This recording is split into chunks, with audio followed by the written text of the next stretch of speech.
तो आप किस किस रास्ते का इस्तेमाल करोगे? आपको मैं अभी टोटल आपको बता देता हूँ, N1 से N3 तक जाना है आपको, तो इसमें आप इस्तेमाल करोगे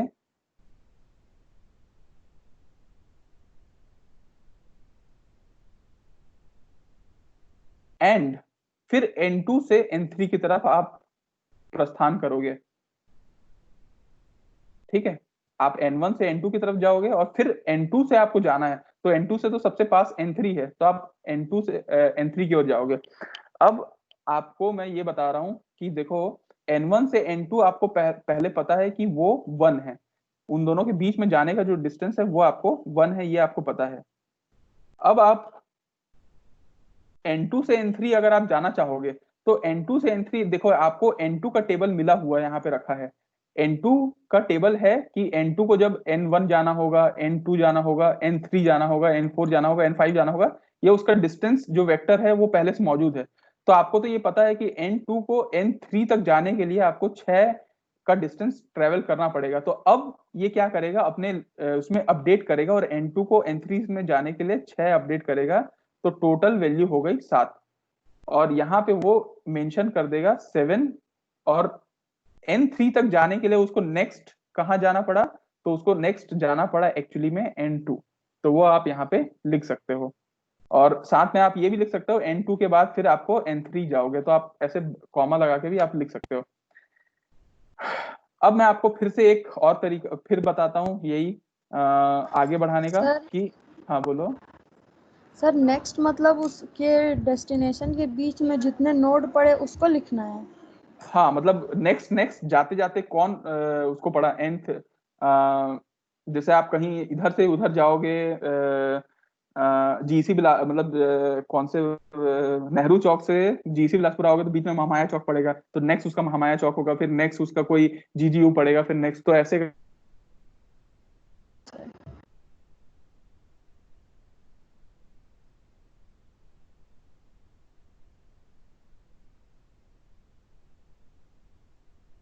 अब हम लोग आते हैं, कोई मेरे को ऐसे ही बता सकता है क्या, N1 से लेके उसको N4 तक जाना है, तो किस रास्ते से जाना पड़ेगा? सर इनफाइनाइट हो जाएगा वो। सर N5 की तरफ से जाएगा वो, N1 से N2 फिर N5 फिर N4। देखो, सबसे पहले तो वो N1 से अपने पड़ोसी के पास जाएगा, N2 के पास, ठीक है। एंड अगर आप यहां देखोगे, N1 से वो N2 में चला गया, और उसके बाद N2 से उसको N2 को पहुंचाना है उसको N5 तक, क्योंकि अभी तो उसको कुछ नहीं मालूम ना, वो बेचारा अभी तक अज्ञान था, उसको सिर्फ अपना राउटिंग टेबल पता था। अभी सेकेंड स्टेप से उसको अपने पड़ोसी का भी राउटिंग टेबल के डिस्टेंस पता चल गया है, तो उसको ज्यादा कुछ जानकारी नहीं है। उसको ये पता है कि N1 से N2 जाने के लिए मेरे को क्या डिस्टेंस पड़ेगा, और N2 से N5 जाने के लिए जो भी होगा वो N2 मेरे को बता देगा, ऐसा उसको अनुमान है। तो आपको ये पता है बचपन से कि N1 से N2 जाने के लिए उसको सिर्फ एक डिस्टेंस ट्रेवल करना पड़ेगा, तो यहाँ पे वो एक डिस्टेंस को ले लिया। एंड अब वो देखेगा कि N2 से N5 जाने के लिए अभी मेरे को नया जो टेबल मेरे को दिया गया है उससे मेरे को कुछ मिला क्या, तो देखेगा N2 से N कहाँ जाना है, 5 N5। N, हाँ, N2 से N5 की ओर जाना है मेरे ख्याल से। तो यस सर। लेकिन मैं N5 क्यों लिख रहा हूँ, एक्चुअली जाना तो उसको N1 से N4 था ना, तो N1 N2 से N4 लिखता ना, अभी N5 पहुंचे नहीं है, तो N2 से N4 जाने के लिए उसको अभी लेटेस्ट टेबल मिला है इनफाइनाइट, तो वो क्या करेगा, उस इनफाइनाइट को लिख लेगा। और आप इनफाइनाइट प्लस 1 का मतलब होता है इनफाइनाइट, तो वो इनफाइनाइट है, तो उसको पता नहीं कि भैया नेक्स्ट जाना कहाँ है, इसलिए उसको ब्लैंक छोड़ना पड़ेगा। अब अगर आपको सर मैं, हाँ बोलो। हम लोग N2 से N5 फिर N5 से N4 नहीं कर सकते? कहाँ से? सर हाँ बता। N1 से N2 हुआ, उसके बाद फिर N2 से N5 और फिर N5 से N4 नहीं कर सकते? 3 हम लोग को मिल जाएगा डेस्टिनेशन। नहीं, उसको N1 से N2 जाना है, और टोटल N4 जाना है ना उसको, कायदे से N1 को N4 जाना है, तो उसको N1 से N2 रास्ता पता है, क्योंकि वो तो उससे जुड़ा ही हुआ है। उसको अब ये नहीं पता कि भैया N2 से N5 पड़ेगा या N2 से N3 पड़ेगा, वो उसको नहीं पता। N2 जो भी उसको देगा वही उसको पता है। तो N2 ने तो बोला भैया कि मैं आपको N2 ने बोला कि मैं तो भैया आपको N4 तक नहीं पहुंचा सकता, मेरे पास तो इनफाइनाइट वैल्यू है, तो आपको यही रखना पड़ेगा। तो अभी उसको अपने पड़ोसी वाले से ही जानकार, आपको ये पूरा टेबल दिख रहा है लेकिन N1 को नहीं दिख रहा है, N1 को तो सिर्फ अपना बाजू वाला ही दिख रहा है। समझ में आया कि कंफ्यूज कर यस दिया? सर। हम्म। सर सर मतलब शॉर्ट डिस्टेंस वाला लेना है ना सर, मतलब जो पास में रहेगा उसी का, मतलब जो जल्दी वैल्यू मिल जाए जिसकी, है हाँ ना? मतलब नहीं, जो पास में रहेगा, जल्दी वैल्यू या देर वैल्यू का मतलब नहीं है, उसको सबसे नेबर से अपने मतलब है, और नेबर उसको सेकंड स्टेप में जो भी उसको प्रोवाइड किया है उससे उसको मतलब है। ठीक है, फर्स्ट स्टेप वो अपना नेबर को देखेगा, सेकंड स्टेप अपना अपडेशन जो सेकंड स्टेप में उसको मिला है डिस्टेंस वेक्टर, उसको वो देखेगा, उसके बेसिस पे वो फैसला करेगा नया टेबल बनाने का। और ये तो मैं अभी फर्स्ट मतलब एक बार बता रहा हूँ, ऐसा तो कई बार चलता है और कई बार अपडेशन होता है। अभी एक आध सर और अभी मैं एक आध और राउटर के बारे में बताऊंगा तो अभी समझ में आ ये आप बताइए कि अपने एडजेसेंट वाले नेबर को ही वो देगा हाँ अपना हाँ। Routing table. तो जब हम्म वो अपना टेबल अपडेट कर चुका, मतलब हम्म। दूसरे का मिलने के बाद, तो वो अपडेटेड टेबल को अपने नेबर को शेयर करेगा, वाली शेयर करेगा। नहीं, सबसे फर्स्ट स्टेप में तो वो अपने अपने सब अपना अपना बना दिए, ठीक है। हाँ उसके बाद सेकंड स्टेप में अपना जो बनाए हैं उसको शेयर कर दिए नेबर को, ठीक है। हाँ। और उसके बाद अपडेट हो गया, उनका फ्रेश बन गया नया। उसके बाद भी वो फ्रेश को भी अपडेट करते रहते हैं, और वो ये एक सिलसिला जारी रहता है जब जब आप पूरे नेटवर्क को कनेक्ट करते हो, क्योंकि कई बार ऐसा हो सकता है कि ये जो बीच का लिंक है ना ये टूट गया बाई चांस, तो आपको तो N2 को N5 के बारे में जानकारी ही नहीं मिला। आपको याद होगा राउटिंग वगैरह में मैं जब बताया था कि इतना सेकंड रहता है, उतने सेकंड के बाद अगर वो डिस्कवर नहीं होता है तो ये माना जाता है कि वो डेड हो चुका है। याद है शायद? 180 सेकेंड, 180 180 सेकंड। सेकेंड। हाँ। तो ये हमेशा होता रहता है, ये अपने फ्रेश टेबल को ऐसे ही अपडेट करते रहते हैं इन लोग, ठीक है। और वो तो बार बार दूसरे को फॉरवर्ड करते रहता है। हाँ हाँ, बार बार दूसरे को फॉरवर्ड करते रहता है। तभी ये मतलब काफी अच्छा राउटिंग प्रोटोकॉल माना जाता है इसको। ओके। Yes sir. अब हम लोग अगर आते हैं लास्ट अपना, इसी में बता देते हैं, N1 को अगर N5 तक पहुंचना है तो उसको सबसे पहले ये पता है कि N1 को N2 जाना है, और N2 उसको N5 तक जिस रास्ते से ले जाए उस रास्ते तक जाना है। N1 से N2 उसको पता है कि 1 है, प्लस N2 को N5 जाने के लिए उसको नया टेबल मिला था ये वाला, इसके तहत उसको जानकारी मिली कि 3 डिस्टेंस कवर करना पड़ेगा। तो 3 लिया, 1 + 3 4 हो गया, 4 को वो बता दिया कि भैया N5 तक जाने के लिए 4 मिलेगा, और आपको जाना पड़ेगा N2 और से डायरेक्ट N5 तक। तो ये N1 का एक फ्रेश टेबल जनरेट हो गया। ये सबको समझ में आया क्या? किसी को भी यहाँ तक कोई भी दिक्कत है तो बताओ, फिर से बताना है तो फिर से बताओ।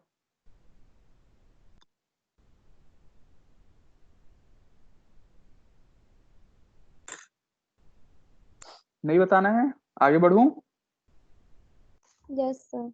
हम्म। यस। ओके। तो ये हो गया हमारा इस पे। ऐसे ही अगर मैं एक छोटा सा एग्जांपल, मतलब इसी में अपडेशन में एक एग्जांपल और ले लेता हूँ, फिर ऑलमोस्ट क्लियर हो जाएगा। आप लोग वैसे सबका बनाना इसमें कौन सा लूं। मैं एक काम करता हूँ, N5 का लेता हूँ, क्योंकि N5 का राउटिंग टेबल हमारे पास पहले से मौजूद है। तो आपको ये पता है कि ये आपका लोकल राउटिंग टेबल पहले से है आपके पास। ये बताओ N5 को कहाँ कहाँ का टेबल मिलेगा? अगर सेकंड स्टेज में अपडेशन वो करता है तो उसको N4 का अपना डिस्टेंस वेक्टर भेजेगा, N4 अपना, और N2 अपना डिस्टेंस वेक्टर भेजेगा। अभी N4 और N2 आपको दिख नहीं रहा है तो मैं आपको यहाँ पे इसके बारे में बता देता हूँ कि एक तो आपको मैं पहले N5 के बारे में बताता हूँ कि N5 जो है आपका, उसमें दो जगह से मिलेंगे। एक होता है, एक आपको N4 मिलेगा, और एक आपको N2 से मिलेगा। N4 का जो डिस्टेंस वेक्टर है वो आपको मैं यहाँ शेयर कर देता हूँ। ये है आपका इनफाइनाइट, इनफाइनाइट 2 0 4। आप बना के देखना, ये ऐसा बनेगा। और n2 का आपको मैं बता देता हूँ, n2 अपना डिस्टेंस वेक्टर शेयर करेगा, वो है आपका 1 0 6 इनफाइनाइट 3। ओके, अब देखते हैं कहानी आगे कि n5 को एक अपना फ्रेश टेबल बनाना है।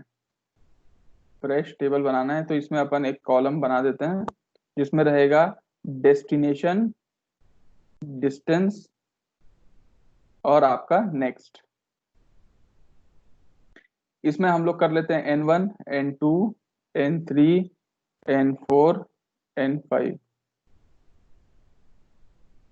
अब देखो, अगर n5 हम लोग n5 का फ्रेश टेबल बनाने जा रहे हैं, n5 को n1 पहुंचना है। n5 को अगर आप ध्यान दोगे तो n5 के इमीडिएट नेबर्स हैं n4 और n2। तो अब n5 को कौन सा रास्ता मिलेगा? दो नेबर हैं उसके पास, n4 और n2 है। तो एक काम करते हैं, दो उसको रास्ता मिलेगा। n5 को n1 तक पहुंचना है तो n5 सबसे पहले अपने इमीडिएट नेबर के पास जाएगा, n4 के पास, या फिर n5 इमीडिएट नेबर के पास जाएगा अपने n2 के पास, क्योंकि यही दोनों इमीडिएट हैं। तो सबसे, और उसको तो दुनिया जहां की नॉलेज है नहीं, वो तो अपने नेबर को बोलेगा कि भैया मेरे को वहां तक पहुंचा दो, n1 तक। अब n4 को n1 तक पहुंचाना है, या फिर अब n2 को n1 तक पहुंचाना है, क्योंकि अल्टीमेटली n5 को n1 तक जाना था। n5 से n4 की जो डिस्टेंस है वो आप लोगों को यहीं से देख के पता चल जाएगी।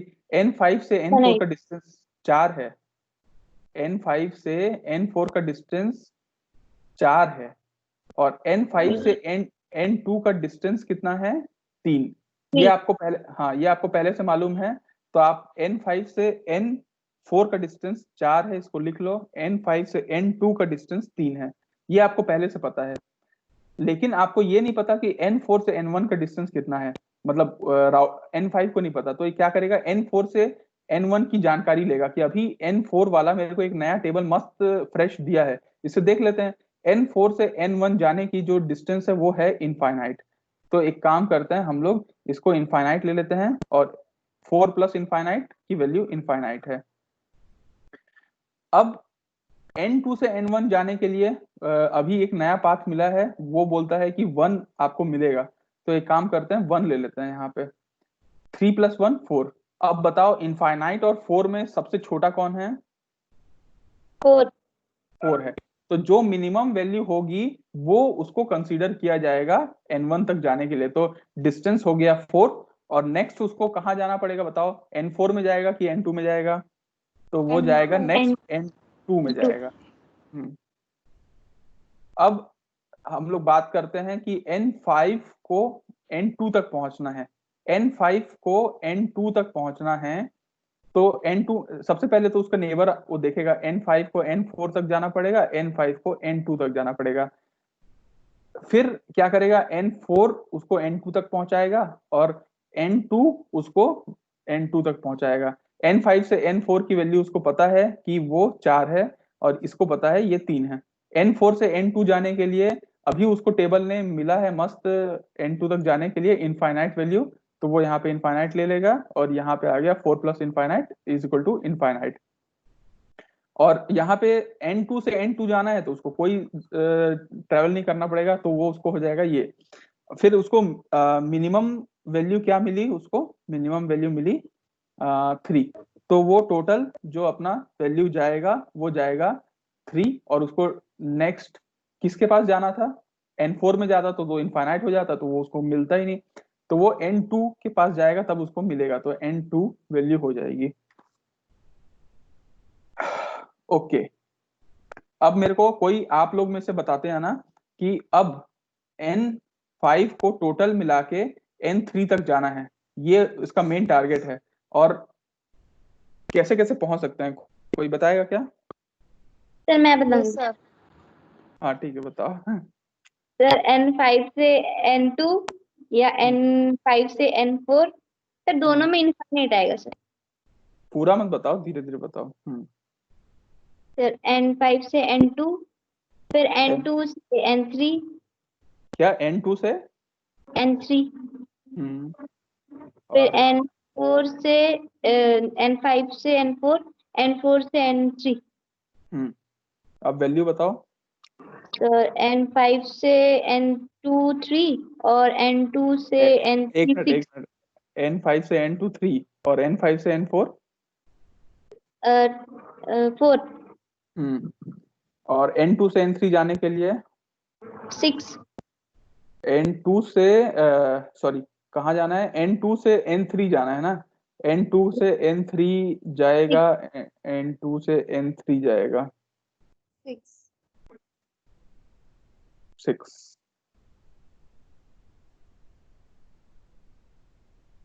ये सही है। सॉरी यस हाँ। सर, और N4 से N3 2, 2, तो यहाँ पे लिख लिया 2। ये कितना हो गया, 6। 6, हाँ तो मिनिमम ये वैल्यू हो गई 6 और जाना होगा उसको N4 में। तो एक काम करते हैं, यहाँ पे अपन लिखते हैं 6 और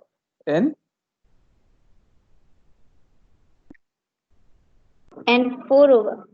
ठीक है N4 ही तो लिखा हूँ। हाँ तो आई होप सबको समझ में आया कि अभी तक कोई दिक्कत। No sir. हाँ नो सर। आई होप सबको समझ में आ गया होगा। इस टेबल को मैं ऐसे भर देता हूँ, N4 को N4 और 0 को N5। तो ये हो गया आपका फ्रेश अपडेटेड टेबल। ये अब आपको पूरा राउटिंग प्रोटोकॉल, ये डिस्टेंस वेक्टर राउटिंग एकदम क्लियर कट समझ में आ गया होगा। सबसे फर्स्ट स्टेप है लोकल राउटिंग टेबल बनाना, वो सारे राउटर अपना अपना बना डालते हैं। दूसरा स्टेप है अपने नेबर को अपना राउटिंग टेबल भेजना। जो राउटिंग टेबल पूरा नहीं भेजते, ध्यान रखिएगा, पूरा राउटिंग टेबल भेजेंगे तो कितना ज्यादा बैंडविड्थ जाएगा, ट्रैफिक प्रॉब्लम होगा। इसलिए सिर्फ और सिर्फ अपना डिस्टेंस वेक्टर को ही भेजा जाता है अपने, और ध्यान दीजिएगा इधर उधर नहीं, सिर्फ अपने नेबर को ही दिया जाता है। वो दे दिया। और तीसरा स्टेप होता है कि अपडेशन करना, उस जो भी उसको मिला है उसके बेसिस पे, अपनी जो कैलकुलेशन है उसके बेसिस पे उसको अपडेट टेबल बनाना। तो आपको होपफुली मैंने आपको N5 का पुराना टेबल भी बताया और N5 का आपको ये फ्रेश टेबल भी आपको मैं यहाँ पे बताया हूँ। तो आप इसको पूरा कैलकुलेट कर लोगे। ये तो आपको मैं समझाने के लिए और समझने के लिए आपको बता रहा था कि ये राउटिंग प्रोटोकॉल कैसे काम करता है, वो आपको जानकारी होनी चाहिए। लेकिन जब अपन गेट वगैरह एग्जाम में जाते हैं या कॉम्पिटिटिव एग्जाम में जाते हैं, तो हम लोग क्या करते हैं, डायरेक्ट डायरेक्ट टेबल बनाते आते हैं। मतलब आप ऐसे भी कर सकते हो सीधा, N4 को N1 तक पहुंचना है तो क्या क्या रास्ते हो सकते हैं। N4 को N3 जाना पड़ेगा 2, प्लस N3 को N2 में जाना पड़ेगा 6, 2 + 6 8, 8 + 1 9। तो अगर हम लोग N4 को N1 तक जाना है तो इस रास्ते से उसको 9 डिस्टेंस ट्रेवल करना पड़ेगा। और अगर ऊपर से जाएंगे तो N5 से यहाँ जाएंगे तो 4, 4 + 3 7, 7 + 1 1 8, तो टोटल उसको 8 मिलेगा। तो जब ये टेबल बनाएंगे N4 को N1 में जाने के लिए, तो अपन 8 लिखेंगे और डायरेक्ट N5 लिखेंगे।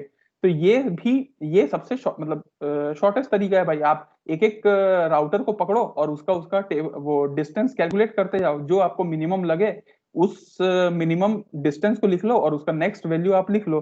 तो ये सबसे आसान तरीका होता है, या मतलब कॉम्पिटिटिव एग्जाम में ऐसे ही बनाया जाता है, क्योंकि आपको ये ऐसा नेटवर्क दे दिया जाता है और आप उससे कैलकुलेट करते हो उसका राउटिंग टेबल। तो लेकिन आपको इंटरनल समझ में आना चाहिए कि राउटर के अंदर होता क्या है। इसलिए मैं पूरा ये आपको एक एक स्टेप कर करके बता रहा हूँ कि राउटिंग कैसे कैसे लोकल अपडेशन करते रहता है। ये सबको समझ में आया क्या?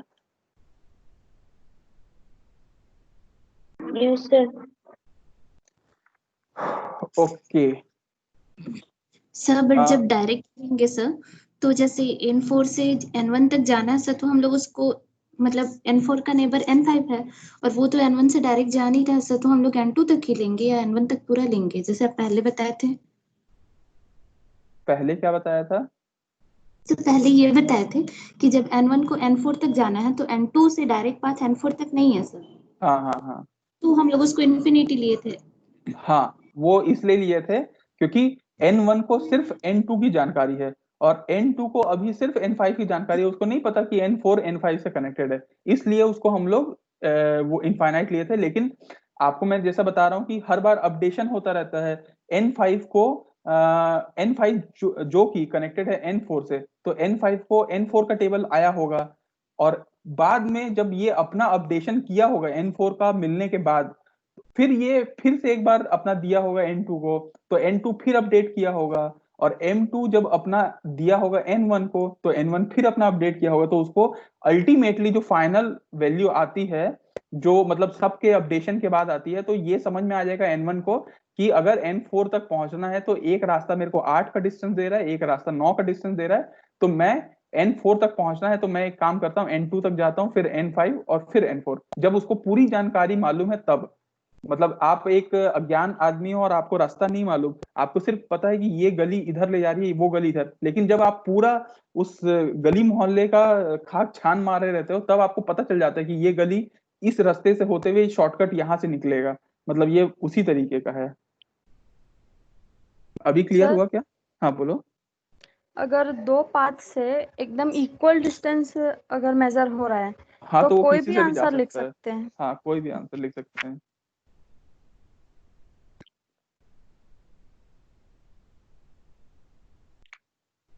और कुछ? No sir. हम्म।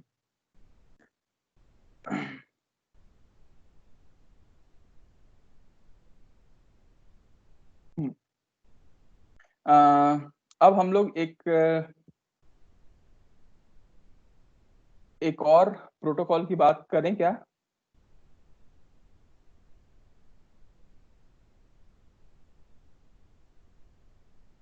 Link state routing.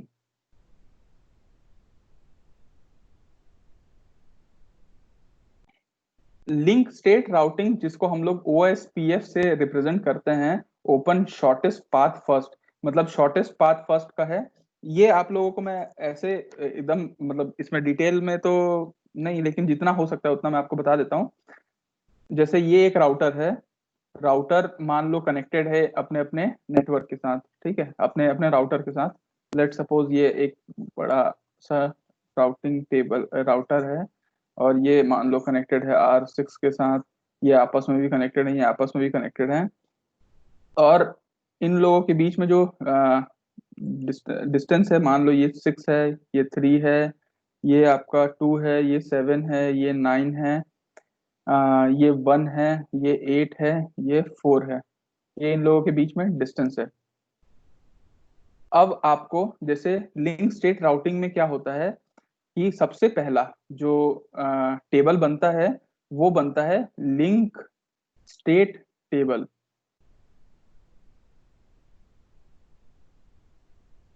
Link state table में क्या होता है, छोटा छोटा इसमें क्या होता है ना, सिर्फ डिस्टेंस वेक्टर नहीं जाता, साथ में बहुत कुछ और जाता है। जैसे यहाँ पे अपन एक काम करते हैं, राउटर जो R1 है उसका अपन राउटिंग लिंक स्टेट टेबल बनाते हैं।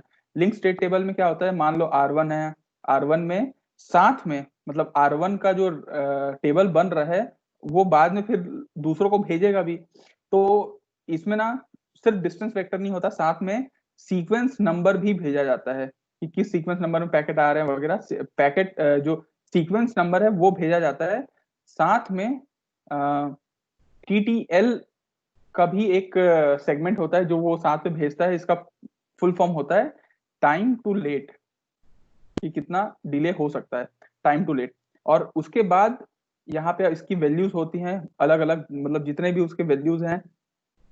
जैसे R1 जो है वो किसके किसके साथ कनेक्टेड है बेसिकली, तो R1 कनेक्टेड है R2 के साथ, R1 कनेक्टेड है R3 के साथ।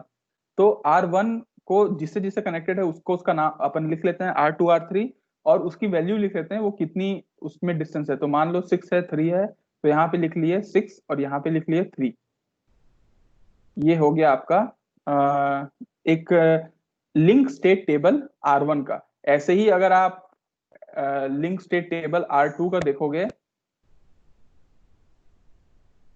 R2 का देखोगे तो R2 में भी अपना sequence number, time to live वगैरह सब भेजता है। साथ में R2 किसके किसके साथ कनेक्टेड है, तो R2 अगर आप देखोगे तो आप R1 के साथ भी कनेक्टेड है, R3 के साथ भी, R4 के साथ भी। तो R2 जो है वो कनेक्टेड है R1, R2 और किसके साथ कनेक्टेड है अगर अपन देखें तो R2 R1 है, R3 है, R4 है, R1 R3 R4। और डिस्टेंस कितना है अगर देखेंगे तो 6 2 7, 6 2 7। ये क्लियर है कि सबको? सर ये सीक्वेंस नंबर और टीटीएल क्या है वो नहीं समझ। सीक्वेंस नंबर और टीटीएल मतलब आप ये अभी मान के चलिए कि वो अपना जो स्टेट टेबल बना रहा है उसमें कुछ पैकेट्स का वो अपना एक सीक्वेंस नंबर बना रहा है, या फिर इसको मैं आपको अगले क्लास में अच्छे से समझा दूंगा, क्योंकि अभी जिस उसमें मैं उसको प्रोसेस को समझाना चाह रहा हूँ, वो प्रोसेस को पहले अपन क्लियर कर लेते हैं, फिर क्योंकि उसके अंदर में जाएंगे तो सीक्वेंस नंबर का अलग एक कॉलम सेगमेंट बनेगा, टीटीएल का अलग बनेगा। तो ये फर्स्ट स्टेप समझ में आया क्या सबको? लिंक स्टेट टेबल क्या होता है? Yes sir. हाँ, लिंक स्टेट टेबल से अभी हम लोग ये देख रहे हैं कि लिंक स्टेट राउटिंग करना है अपन को। तो ये एक तरीका है जिसमें अपन ओपन शॉर्टेस्ट पाथ फर्स्ट अपन देखते हैं। तो सबसे पहले क्या किए अपन ने, लिंक स्टेट टेबल बना दिया, हर राउटर का अलग अलग ऐसे टेबल बन के तैयार हो गया अपना, ठीक है, ये पूरा हो गया। दूसरे स्टेप में क्या होता है अगर आपको उससे कंपेयर करना है इससे, तो यहाँ पे वो क्या करता था, अपने नेबर्स को शेयर करता था, लेकिन ये ऐसा नहीं करता। इस प्रोटोकॉल में ये होता है कि फ्लडिंग होती है। फ्लडिंग का मतलब होता है कि पूरा जो अपना जानकारी है, अपना जो लिंक स्टेट टेबल है, वो सब तक पहुंचाना, मतलब R1 R6 तक भी पहुंचाएगा, R4 R5 हर किसी के पास अपना टेबल पहुंचा दिया, वैसे ही R2 भी अपना टेबल सबके पास पहुंचा दिया एक साथ। तो एक प्रकार से आप बोल सकते हो बाढ़ सी आ गई। तो ये प्रोसेस होता है, इसीलिए इसका नाम फ्लडिंग बोला गया है।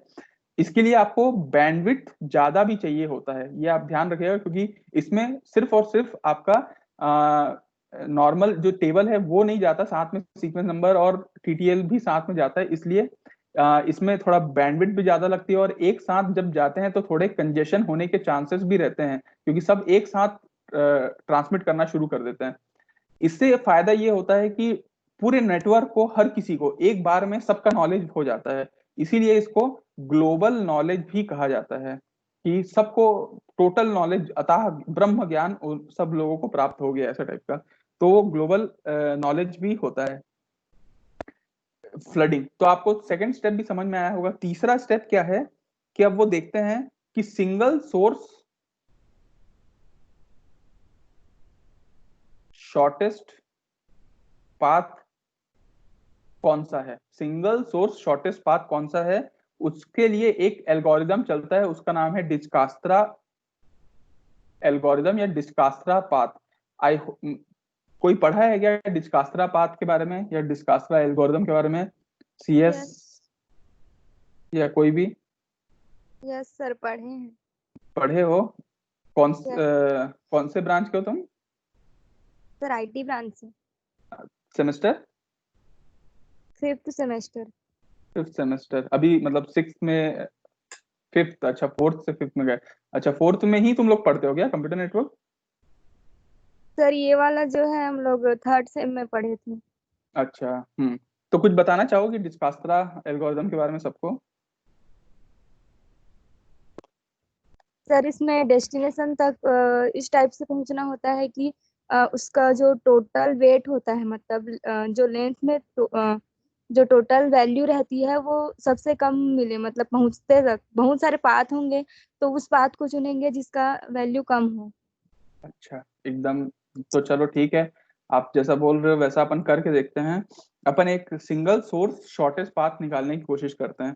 तो एक काम करते हैं, यहाँ पे लिख लेते हैं अपन R1 R2 R3 R4 R5 R6। ये टोटल राउटर्स हैं, इतने ही हैं हमारे पास। एक काम करते हैं हम लोग, एक टेबल बनाते हैं जिसमें R1 को R2 तक पहुंचना है मान लो, तो R1 को R2 तक पहुंचने के लिए कितना डिस्टेंस ट्रेवल करना पड़ेगा? 6। उसका जो वेट है वो 6 है, तो अपन यहाँ पे लिख लेते हैं 6। R1 को R3 तक पहुंचने के लिए कितना डिस्टेंस ट्रेवल करना पड़ेगा? कोई बताएगा क्या? 3। हाँ, तो यहाँ पे अपन 3 लिख देते हैं।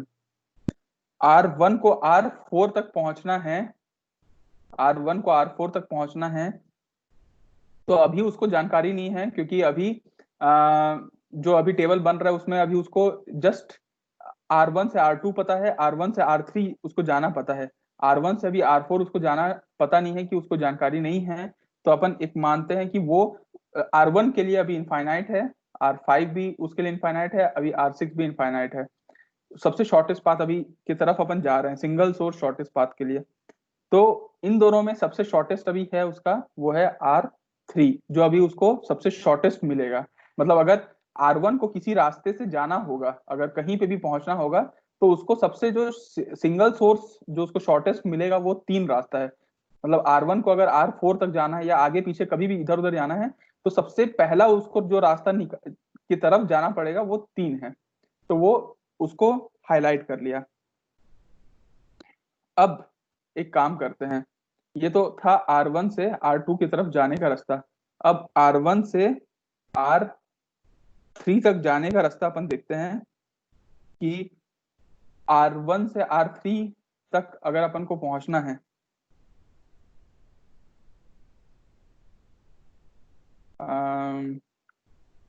आई थिंक, रुक जाओ एक, सॉरी एक सेकंड ना। ठीक है, ये तो अभी इसको ध्यान मत दो, पहले ये बताओ R1 से, ये है R1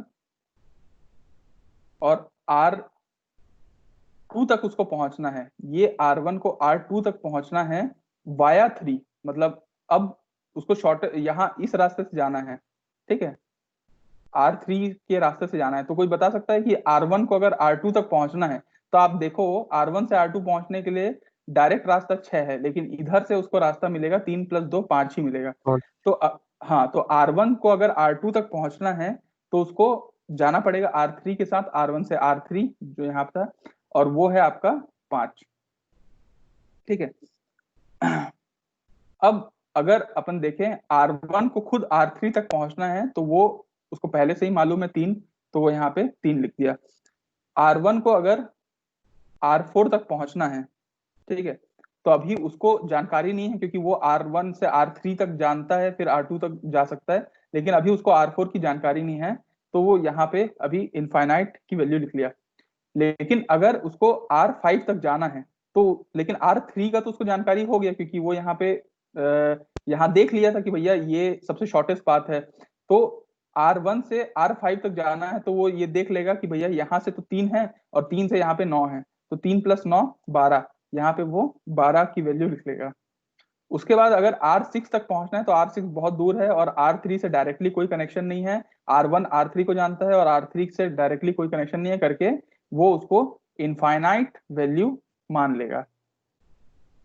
अब हम लोग एक काम करते हैं, R1 R3 तो हो गया था, मतलब अगर आप इसको थोड़ा सा अपन यहाँ पे लिख लेते हैं R1 R3। अब R1 R3 के बाद अपन एक काम करते हैं, यहाँ पे सबसे शॉर्टेस्ट वैल्यू कौन सी, अगर आप देख सकते हो? और R2 का 5।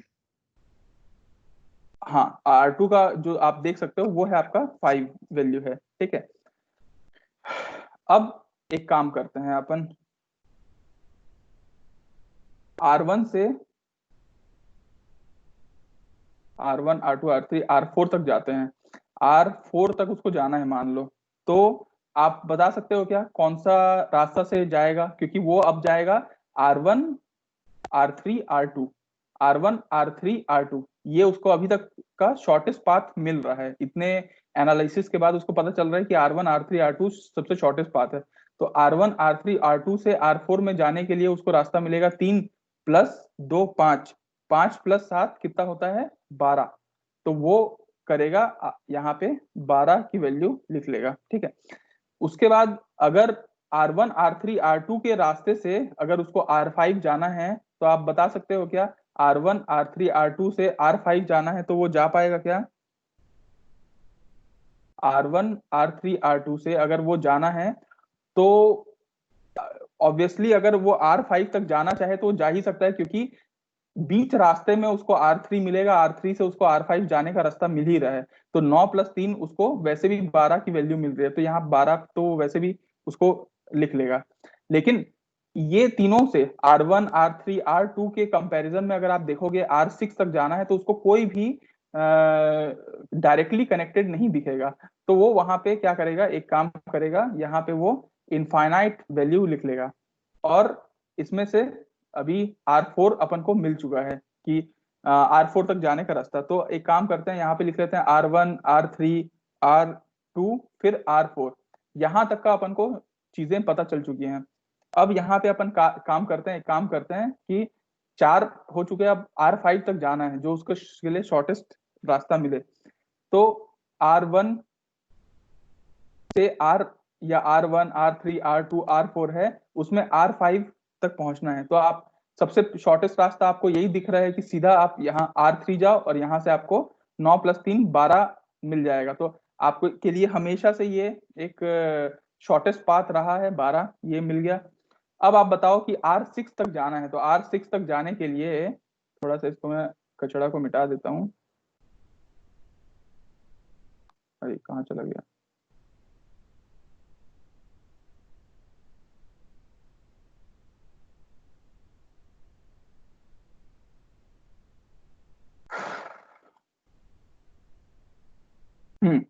अब आप कोई मेरे को बता सकता है क्या, R1 से लेके अगर उसको जाना है, देखो R1 से R3 R2 R4 तो उसके सबको नॉलेज है।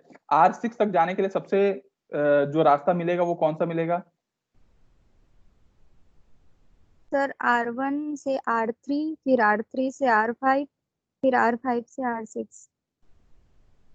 लेकिन यहाँ पे अभी R5 कहीं नहीं है, ध्यान देना। आप यूज कर सकते हो R1 R3 R2 R4। आप कोई बता सकता है? R1 R3 R2 R4 R6। Distance बताओ टोटल कितना हुआ वैल्यू? सर R4 के बाद R5 फिर नहीं सर 20। 21। हाँ 21 होगा। कैसे हुआ बताओ? सर R1 से R2 R2 से R4 फिर R4 से R6। हाँ कितना हुआ? 6 + 7 होता है 21। 13, 13 + 8 होता है 21। तो ये हो गया आपका 21, इसलिए मिनिमम पाथ तो यही हो गया। और लास्ट में हम लोग जब सारे चीजों के बारे में जानकारी हो जाएगा R2 R4 R5, तो इसमें हम लोग जाएंगे, मतलब अब हम लोगों को R6 तक जाना है, ठीक है। तो अब आप बोल सकते हो क्या कि 3 + 9 होता है 12, 12 + 4 होता है 16। तब आप यहाँ पे 16 की वैल्यू यहाँ पे लिख सकते हो। ये वैल्यू, अब ये मैं आपको जो बता रहा था ना, ये जो टेबल है single source shortest path, actually Dijkstra path है। वेट बाय वेट चलता रहता है। और इसको थोड़ा सा और पढ़ लेना, क्योंकि फर्स्ट टाइम में थोड़ा सा आपको लगेगा ये अजीब सा, अगर लेकिन आसान हो जाएगा, ठीक है। उसके बाद मैं आपको बस इतना बता देता हूँ कि इनिशियली ना ये ऐसा होता है, और फिर जब फ्लडिंग होती है तो सब सिंगल सोर्स शॉर्टेस्ट पाथ की तरफ देखते हैं कि सबसे शॉर्टेस्ट पाथ क्या हो सकता है। उसके बाद राउटिंग टेबल बनती है इसमें। सर हाँ। सर सेकंड वाला जो है उसमें शॉर्टेस्ट 3 था ना सर, तो हम लोग 5 क्यों लिए हैं? कहाँ पे?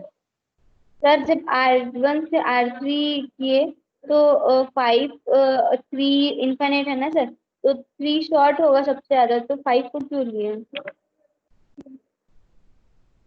कहाँ, एक सेकंड ना, कहाँ तो ये सर अभी जो है ये पेज।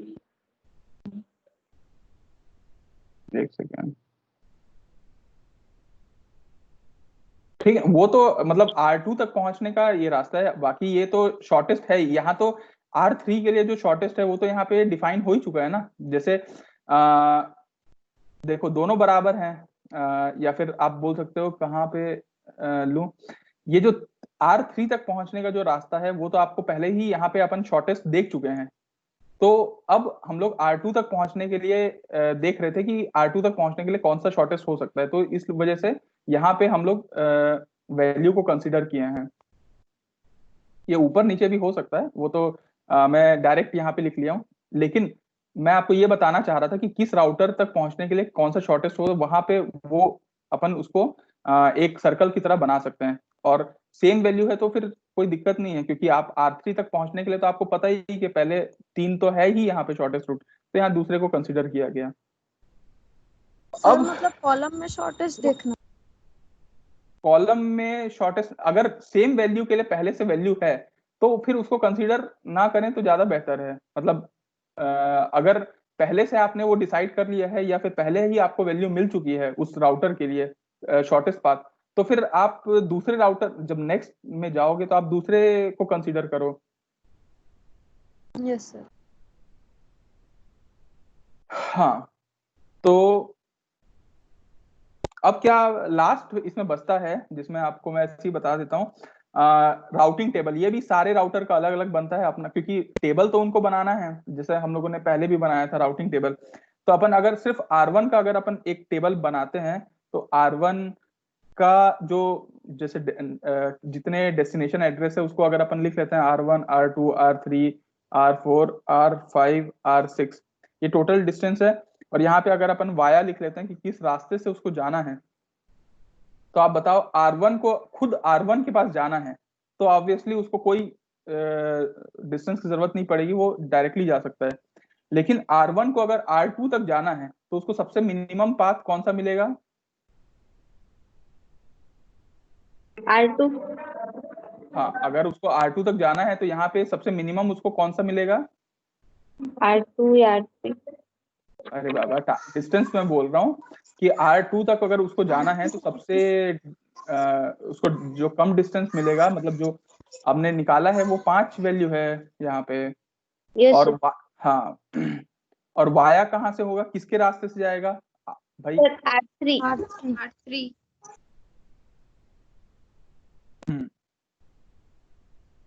वाया उसको R3 तक जाना पड़ेगा ना। अब ये बताओ मेरे को, R1 को R3 तक पहुंचना है, R1 को R3 तक पहुंचना है तो सबसे शॉर्टेस्ट उसको कौन सा मिलेगा? 3। सर, R3 को 3 मिलेगा। और वाया किससे जाना पड़ेगा उसको? R3। R1 को मतलब अगर R1 को R3 तक पहुंचना है तो वाया किससे जाना पड़ेगा? उसको अपने ही रास्ते से जाना पड़ेगा ना। R3 तक पहुंचना है तो R1 ही उसको जाना पड़ेगा, तो वो वाया R1 लिख सकते हैं। R4 तक अगर उसको जाना है, आप देख पा रहे हो क्या? R4 तक उसको जाना है तो सबसे मिनिमम उसको कौन सा मिलेगा? वो है 12। और वाया अगर आप देखोगे तो वाया किसके वाया जाओगे आप यहाँ पे, अगर आप ध्यान दोगे, वैसे तो यहाँ पे भी लिखा हुआ है, वैसे आप ऊपर से भी देख सकते हो, जो सबसे शॉर्टेस्ट है वो है आपका R3 R2। यही तो अपन निकाल रहे थे ना इतने देर तक। R1 से R5 की ओर जाना है उसको, अगर R1 से R5 की जाना है तो आप यहाँ देख सकते हो कि सबसे शॉर्टेस्ट पाथ है उसको, वो है आपका 12।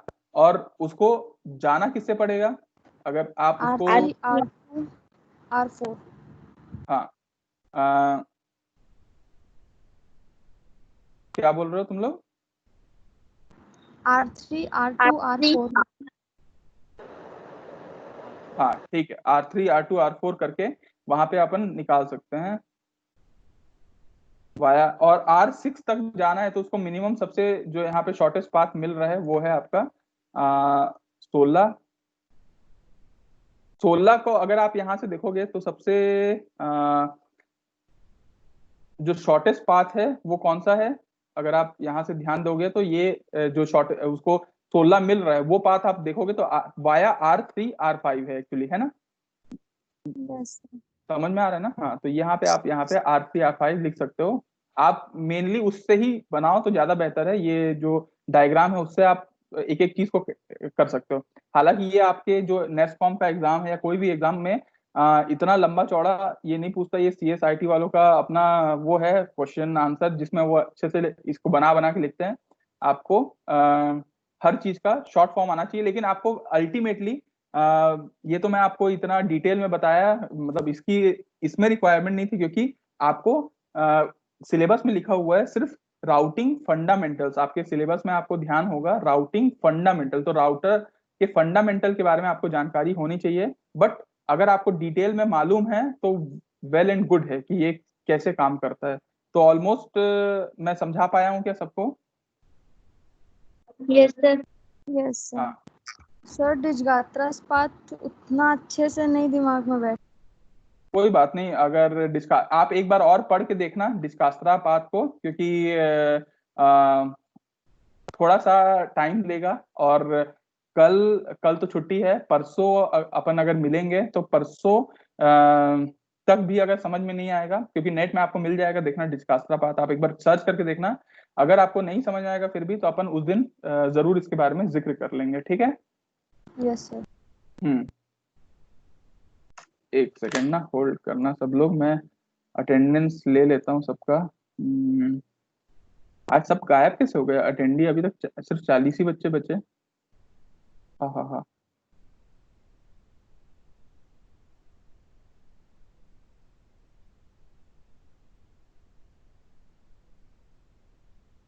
अच्छा, वो मैं आज ना फाइनल लिस्ट भेज दिया हूँ,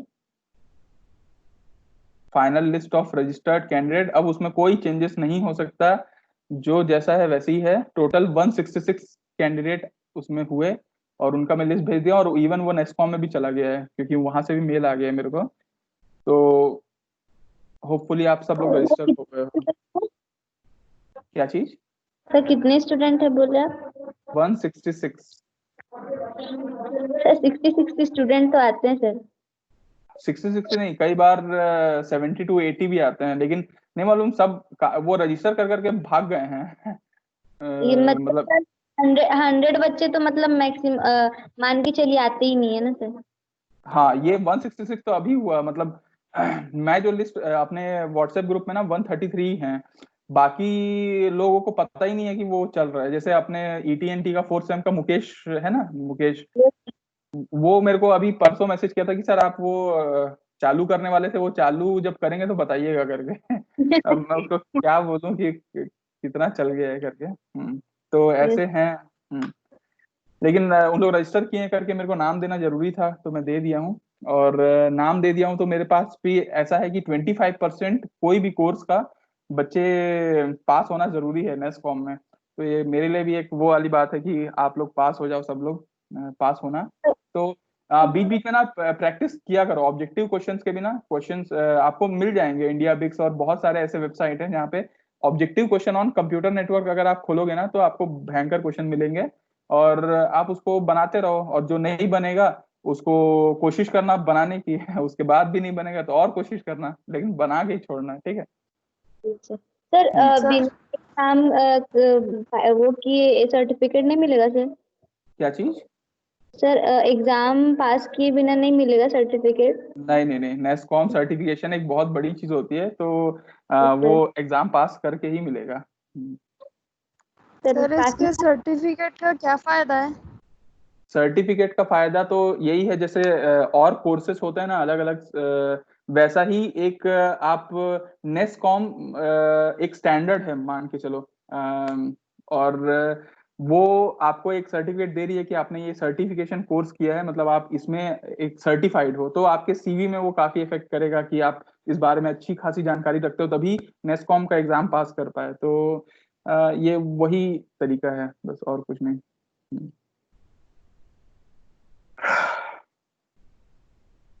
बाकी जानकारी तो मिल ही सर रहा होगा।